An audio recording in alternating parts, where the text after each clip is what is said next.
kita mau mengucap syukur sebab Tuhan itu baik. Dan mari kita juga mau rindu untuk menjadi alat kemuliaannya Bapa.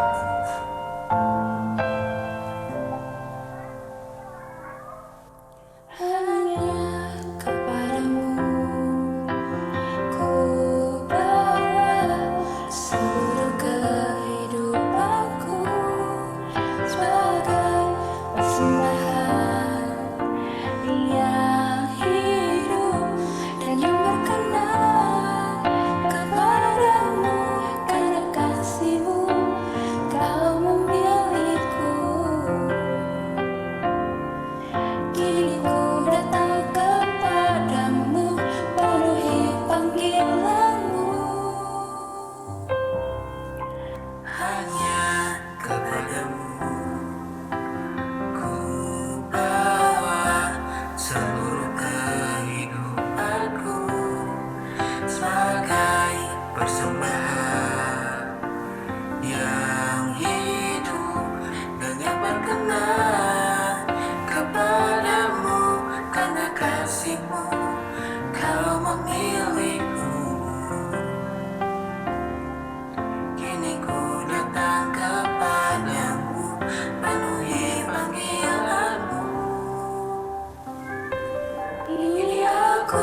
Shalom B Generation yang dikasih Tuhan. Bagaimana kabarnya teman-teman hari ini yang ada di rumah?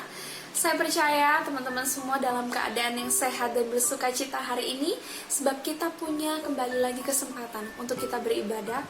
Sungguh itu adalah kesempatan yang besar yang Tuhan berikan untuk setiap kita. Teman-teman, kalau kita bisa mengingat beberapa bulan yang lalu, kita begitu dikagetkan oleh pandemi virus corona yang tiba-tiba datang melanda seluruh dunia, bahkan Indonesia, bahkan kota Bandung, di mana tempat kita tinggal, teman-teman. Mungkin beberapa bulan yang lalu kita melewati hari-hari yang cukup berat.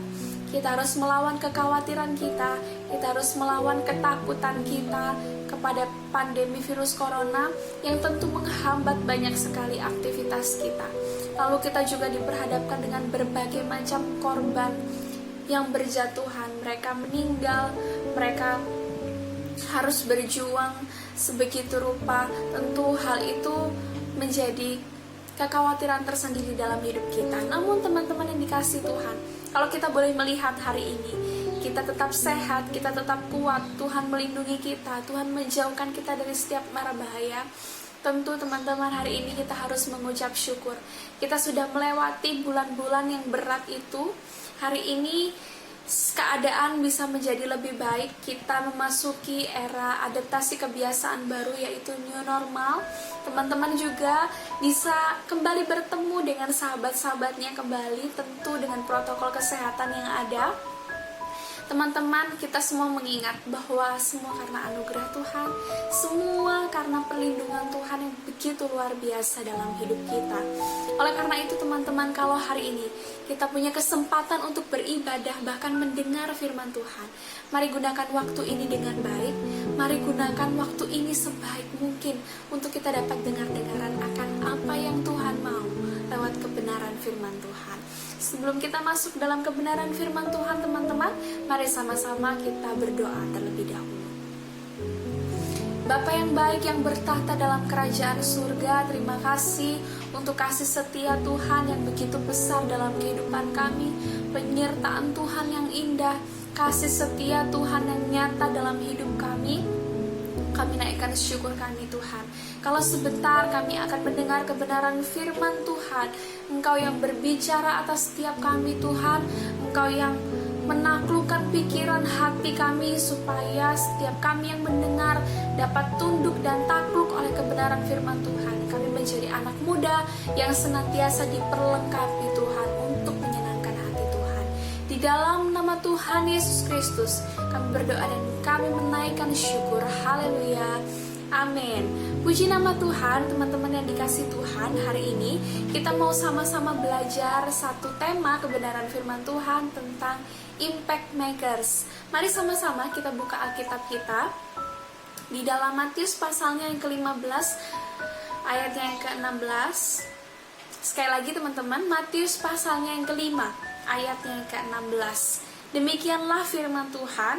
Demikianlah hendaknya terangmu bercahaya di depan orang, supaya mereka melihat perbuatanmu yang baik dan memuliakan Bapamu yang di surga. Teman-teman yang dikasih Tuhan, ketika kita mendengar kata impact makers, tentu itu bukan menjadi hal yang sulit untuk kita temukan. Hari-hari ini banyak sekali orang-orang dengan mudah mereka dapat menciptakan suatu dampak bagi lingkungan mereka. Bahkan kalau sekarang dunia sudah diperlengkapi dengan berbagai platform digital, di mana platform tersebut dapat memberikan wadah bagi orang-orang yang ingin menciptakan dampak atau orang-orang yang ingin menjadi dampak untuk banyak orang. Tentu itu menjadi wadah yang sangat berguna untuk para impact makers, teman-teman.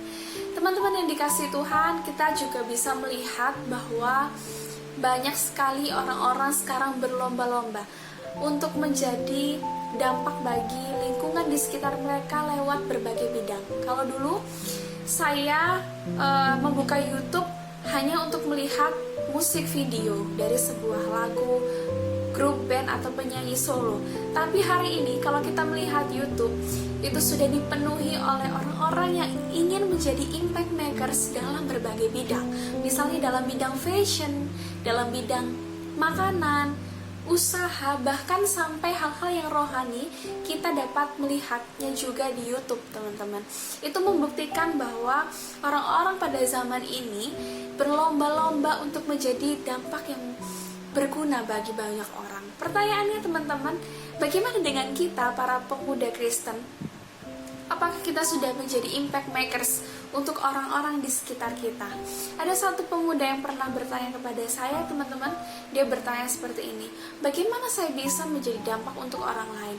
Saya tidak mempunyai followers yang banyak, saya tidak mempunyai subscriber yang banyak, saya tidak memiliki effort yang besar seperti para YouTuber itu, Kak. Yang perlu diingat, teman-teman, kalau teman-teman punya pemikiran seperti ini, yang perlu diingat, impact makers itu bukan berbicara tentang followers yang banyak, bukan berbicara tentang pengikut yang banyak, tapi apa yang bisa kita lakukan yang dapat berdampak bagi orang-orang di sekitar kita. Kita harus mulai dari hal yang terkecil terlebih dahulu, teman-teman. Maka ketika kita setia dengan hal-hal kecil, maka Tuhan pasti akan membawa kita menjadi dampak untuk kaum yang lebih besar lagi, untuk daerah yang lebih besar lagi. Oleh karena itu, saya mengajak teman-teman hari ini, kita mau belajar tentang impact makers ini. Apa yang bisa kita lakukan sebagai anak-anak muda Kristen agar kita boleh menjadi impact makers untuk orang-orang di sekeliling kita. Nah, hari ini kita mau belajar dari 3 tokoh Alkitab, di mana 3 tokoh ini adalah tiga tokoh yang masih muda, tapi Tuhan memakai kehidupan mereka secara luar biasa lewat proses kehidupan mereka, dan akhirnya mereka bisa menjadi dampak yang luar biasa untuk lingkungan di sekitar mereka. Apa saja yang dapat kita pelajari, teman-teman? Yang pertama adalah kita belajar dari Yeremia yang hidupnya menyuarakan kebenaran. Mari sama-sama kita baca, teman-teman, di dalam Yeremia 26 ayatnya yang ke-15b. Di situ dikatakan, sebab Tuhan benar-benar mengutus aku kepadamu untuk menyampaikan segala perkataan ini kepadamu. Jadi teman-teman yang dikasih Tuhan, Yeremia ini walaupun dia masih muda, dia diberikan Tuhan kepercayaan untuk menyuarakan kebenaran di tengah-tengah bangsa Israel. Jadi Tuhan memilih Yeremia, mengurapi mulutnya untuk memberikan teguran-teguran yang nyata bagi bangsa Israel tentang penyembahan berhala dan menuntun bangsa Israel kepada jalan-jalan Tuhan. Yeremia ini masih muda, bahkan teman-teman kalau di pasal-pasal awal, tepatnya di Yeremia pasalnya yang pertama ayat yang ke-6, di situ Yeremia berkata, maka aku menjawab, Tuhan Allah, sesungguhnya aku tidak pandai berbicara, sebab aku ini masih muda. Teman-teman yang dikasihi Tuhan, Yeremia sempat insecure dengan dirinya. Dia tidak percaya diri dengan dirinya. Apakah dia bisa menyuarakan kebenaran? Dia ini masih muda. Apakah dia berani untuk menyuarakan kebenaran di tengah bangsa yang besar? Tentu, teman-teman yang dikasihi Tuhan, bangsa Israel bukan hanya terdiri dari kaum muda saja, tapi mulai dari anak kecil sampai orang yang lanjut usia pasti ada. Dan wajar untuk seorang muda seperti Yeremia merasa dirinya tidak mampu. Namun teman-teman yang dikasihi Tuhan, terbukti bahwa kitab Yeremia menyatakan Tuhan memberikan kemampuan kepada Yeremia untuk dia dapat menjadi penyuara kebenaran bagi bangsa Israel. Teman-teman yang dikasihi Tuhan, teman-teman B-Generation, kita memang hari-hari ini sangat mudah sekali untuk menemukan banyak impact makers di mana-mana, baik di platform digital maupun di dalam kehidupan sehari-hari. Namun, apakah mudah juga kita menemukan satu impact makers yang dapat menjadi dampak yang baik dan benar bagi lingkungannya? Mungkin cukup sulit kita menemukan hari-hari ini, teman-teman. Seperti yang dilakukan Yeremia, dia menjadi dampak yang sangat baik bagi lingkungannya pada waktu itu. Dia menjadi penyuara kebenaran. Dia tidak peduli, teman-teman, dia harus dikucilkan, bahkan dia harus diolok-olok, bahkan nyawanya harus terancam, asalkan dia dapat menyuarakan kebenaran, menyuarakan kehendak Tuhan di tengah-tengah bangsa Israel. Itulah yang harus kita teladani sebagai anak-anak muda Kristen di generation. Ketika kita ingin menjadi impact makers, maka hal pertama yang harus kita lakukan adalah kita harus berani menyuarakan kebenaran. Kita harus berani tampil beda untuk menjadi anak-anak muda Kristen yang berpegang teguh pada kebenaran firman Tuhan, yang berani menyuarakan mana yang benar, yang berani menyuarakan kebenaran di tengah-tengah lingkungan kita, seperti yang Yeremia lakukan. Teman-teman yang dikasihi Tuhan, ada satu cerita. Suatu ketika ada seorang pria Kristen, dia juga masih muda. Dia hidup di dalam lingkungan teman-temannya yang pecandu narkoba. Teman-temannya ini hampir setiap hari mengkonsumsi narkoba dan minum-minuman keras, teman-teman. Tapi hebatnya anak muda Kristen ini tidak terpengaruh. Bahkan sepanjang hari, setiap hari ketika dia bertemu teman-temannya yang mengkonsumsi narkoba ini, dia terus menyuarakan kebenaran bahwa hal itu tidak baik, bahwa hal itu tidak benar di hadapan Tuhan, bahwa hal itu dapat merusak masa depan kehidupan teman-temannya. Dia terus menyuarakan kebenaran itu setiap hari. Setiap dia bertemu teman-temannya, dia suarakan kebenaran-kebenaran itu, teman-teman. Tentu hal yang tidak baik dia terima. Dia harus terima cacian, dia harus terima dikucilkan, dia harus terima untuk dikatakan gak gaul, gak kekinian. Dia harus terima caci maki itu, teman-teman. Tapi dia tidak pernah menyerah. Setiap kali dia bertemu teman-temannya ini, dia selalu menyuarakan kebenaran. Tahun demi tahun berganti, sampai akhirnya dia menemui teman-temannya mulai alami pertobatan. Teman-temannya yang tadinya mengucilkan dia mulai mendengarkan nasihat pria Kristen ini, anak muda Kristen ini. Satu persatu dari perkumpulan mereka mulai sembuh. Mereka mulai meninggalkan untuk mengkonsumsi narkoba. Sampai pada satu hari, ada salah satu teman mereka yang akhirnya harus overdosis karena terlalu banyak mengkonsumsi narkoba. Dan teman-teman yang dikasihi Tuhan, banyak dari teman-teman yang semula mengkonsumsi narkoba itu berterima kasih kepada pria ini dan berkata bahwa kalau asalkan mereka tidak mendengar nasihat dari temannya ini, mungkin mereka juga akan mengalami overdosis dan kematian. Tapi karena ada satu pria Kristen ini, anak muda Kristen ini yang terus menyuarakan kebenaran, ternyata hal itu dapat menyelamatkan teman-temannya dari maut, teman-teman. Bahkan dapat membawa teman-temannya ini semakin dekat dengan Tuhan. Tentu teman-teman yang dikasihi Tuhan, menyuarakan kebenaran itu bukan satu hal yang gampang untuk kita lakukan. Kita harus terima banyak hal yang tidak enak untuk kita terima. Namun teman-teman, ketika kita mau menjadi dampak yang besar, kita harus memulai dari lidah kita. Suarakan kebenaran, suarakan apa yang benar, suarakan apa yang Tuhan mau, kehendak Tuhan dalam hidup kita yang akan menyelamatkan banyak orang-orang di sekeliling kita, teman-teman. Oleh karena itu, hari ini Be Generation, biarlah kita bersama-sama dapat melatih diri kita untuk terus menyuarakan kebenaran yang ada. Yang kedua, teman-teman yang dikasihi Tuhan, kita mau belajar juga dari pribadi Daud, teman-teman. Kita sama-sama tahu bahwa Daud ini adalah seorang pria yang masih muda ketika Tuhan memanggil dia untuk menghadapi Goliat yang besar. Betul ya, teman-teman?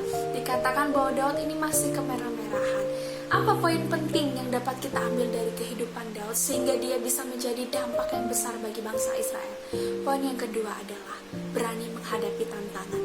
Daud ketika dia masih muda, dia melihat satu tantangan yang besar, yaitu Goliat. Goliat ini bertubuh besar, dia memiliki persenjataan yang lengkap. Mungkin tubuh Daud dan tubuh Goliat sangat jauh berbeda pada waktu itu. Tapi apa yang Daud lakukan? Dia berani menghadapi tantangan. Dia tidak melihat seberapa besar tantangan yang ada di depannya, tapi dia mengetahui dengan yakin. Dia percaya bahwa Allah itu bersama-sama dengan dia. Sama-sama kita buka, teman-teman, dalam 1 Samuel 17 ayat 26b. 1 Samuel 17 ayat 26b dikatakan, siapakah orang Filistin itu dan yang tak bersunat ini sampai ia berani mencemooh barisan daripada Allah yang hidup. Di dalam ayat ini kita mengetahui teman-teman bahwa ternyata Daud ini berani menghadapi tantangan yang ada. Dia berani menghadapi Goliat dan tentara Filistin pada waktu itu, sehingga muncullah perkataan ini. Lalu apa yang membuat Daud ini begitu berani menghadapi tantangan? Itu dijawab dalam 1 Samuel 17 ayatnya ke-45.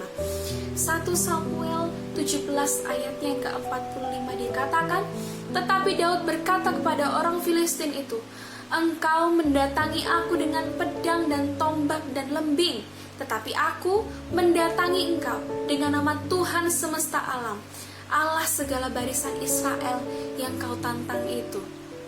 Mission yang dikasih Tuhan, keberanian Daud untuk menghadapi tantangan bukan karena dia kuat, bukan karena dia merasa bahwa dia mampu, tapi dia tahu bahwa Allah beserta dengan dia, teman-teman yang dikasih Tuhan. Untuk menjadi impact makers, Daud harus terlebih dahulu berani untuk menghadapi tantangan.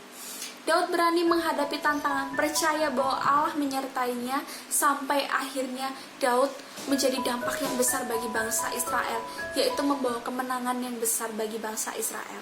Hal ini perlu kita contoh sebagai generasi muda Kristen, teman-teman. Tantangan sebesar apa yang harus kita lalui hari-hari ini? Mungkin tantangan tentang pergaulan bebas yang ada hari-hari ini, tantangan platform-platform digital yang memberi pengaruh buruk kepada kita.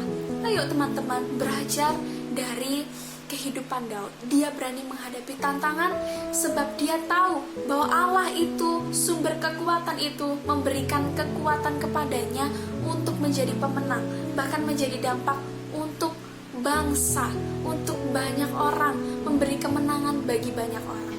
Oleh karena itu teman-teman, poin yang kedua yang mau kita pelajari adalah, kalau teman-teman ingin menjadi impact makers, beranilah hadapi tantangan.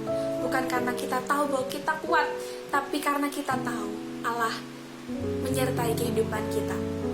Ada salah satu contoh cerita teman-teman yang sungguh menarik. Kalau teman-teman tahu lagu ini, I have decided to follow Jesus, no turning back, no turning back.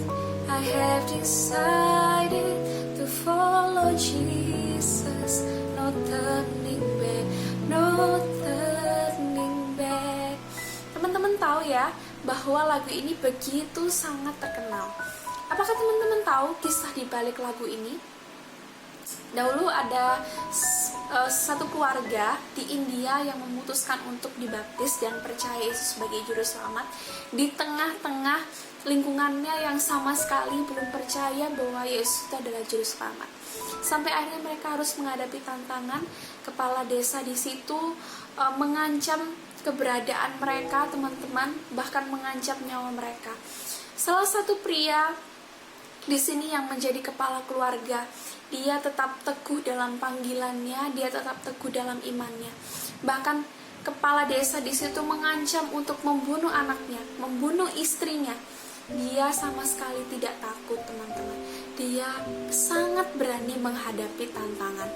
Teman-teman yang dikasih Tuhan, akhirnya singkat cerita, pria ini kehilangan anaknya, pria ini kehilangan istrinya. Namun hal itu tidak sama sekali membuat dia untuk mundur terhadap imannya. Dia terus melangkah, bahkan dia katakan bahwa I have decided to follow Jesus, no turning back. No turning back itu yang selalu dia katakan kepada kepala desa yang waktu itu mencoba membunuh keluarganya, teman-teman. Dia harus kehilangan semuanya, tapi dia menjadi pria yang berani menghadapi tantangan sebab dia tahu bahwa ada Allah yang besar yang ada bersama-sama dengan dia.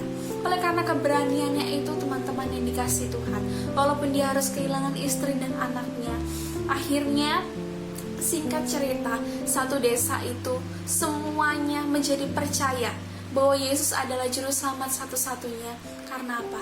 Karena melihat keberanian pria itu untuk menghadapi tantangan, melihat kekuatan dari pria itu yaitu kekuatan yang supranatural yang dia peroleh, teman-teman. Akhirnya kisah ini menjadi inspirasi bagi banyak orang.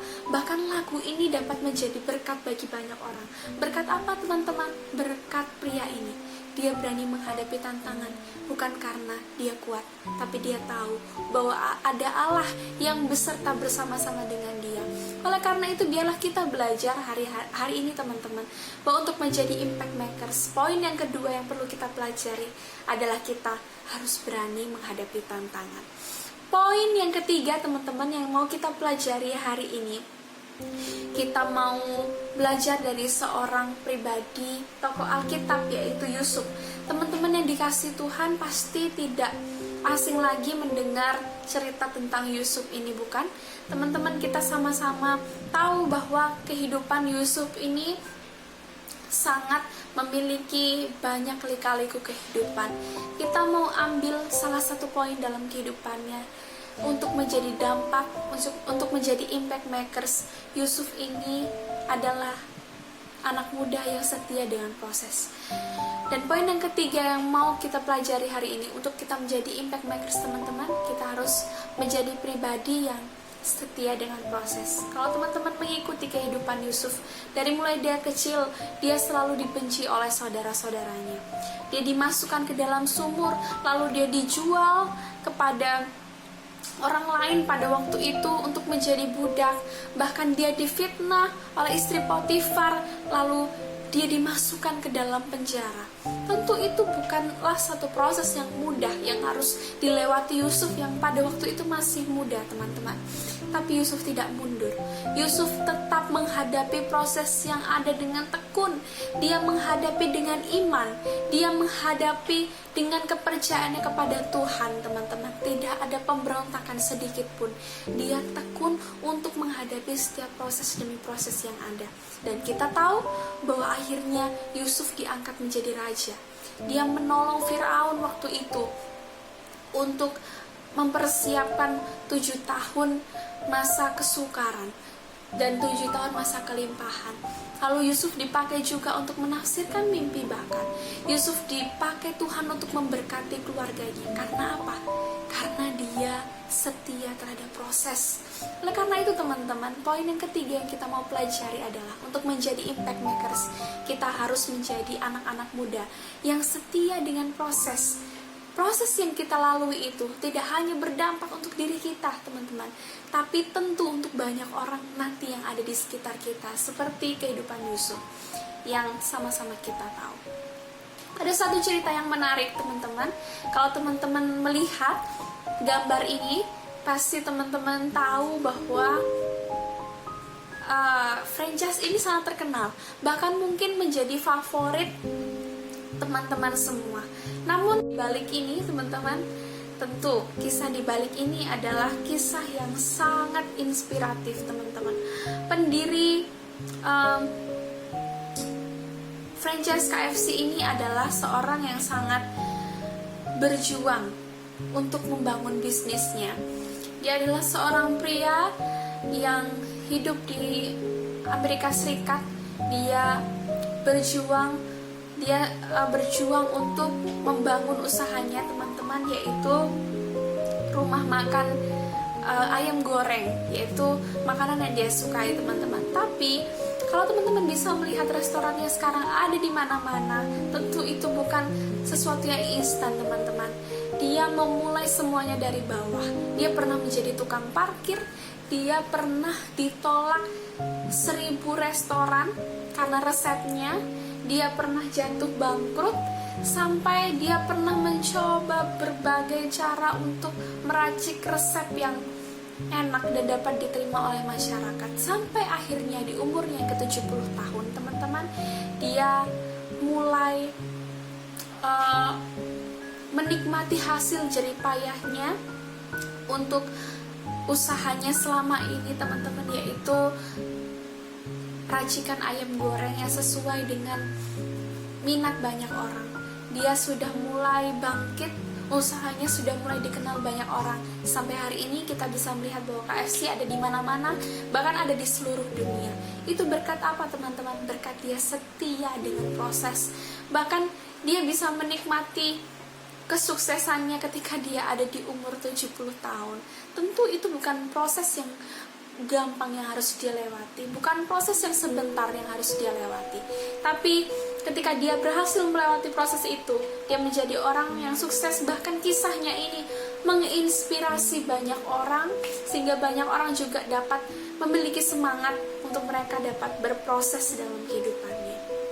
Teman-teman yang dikasihi Tuhan, hari ini untuk menjadi impact makers, kita butuh 3 hal, yaitu kita harus berani menyuarakan kebenaran, kita harus berani hadapi tantangan bukan karena kekuatan kita, tapi kita percaya Yesus beserta kita. Dan yang ketiga adalah kita harus menjadi anak-anak muda yang setia dengan proses. Oleh karena itu teman-teman, saya percaya B Generation dimanapun berada saat ini, ayo jadi impact makers untuk orang-orang di sekitar kita, semangat untuk terus mengupgrade diri kita, sehingga kita dapat menjadi dan membawa dampak, bahkan menciptakan dampak dimanapun Tuhan tempatkan kita. Puji nama Tuhan. Mari sama-sama kita berdoa. Allah Bapa yang baik yang bertahta dalam kerajaan surga, kami menaikkan syukur kami sebab kami punya Allah yang hidup, kami punya Allah yang berkuasa dalam hidup kami. Kami percaya Engkau Allah yang senantiasa menyertai kehidupan kami. Bapa yang baik, urapi kami untuk terus menjadi anak-anak muda yang dapat menjadi dampak bagi banyak orang yang kami temui. Urapi kami Tuhan supaya kami dapat berani untuk menyuarakan kebenaran. Kami berani untuk menghadapi tantangan bukan karena kekuatan kami, tapi karena kami tahu Tuhan ada bersama-sama dengan kami. Tuhan berkati kami juga supaya kami sabar terhadap proses. Kami boleh setia terhadap proses. Tuhan mengurapi kami menjadi anak-anak muda yang luar biasa di dalam Tuhan. Biarlah Tuhan memeteraikan firman-Mu dalam kehidupan kami hari ini sampai selama-lamanya. Di dalam nama Tuhan Yesus Kristus kami berdoa mengucap syukur. Haleluya. Amin. Sampai jumpa. Tuhan Yesus memberkati kita semua. Mari rekan-rekan PRPK yang dikasihi oleh Tuhan, setelah kita beribadah, kita mau arahkan hati untuk menerima berkat Tuhan. Mari tandangkan tangan dan terimalah berkat Tuhan. Tuhan memberkati engkau dan melindungi engkau.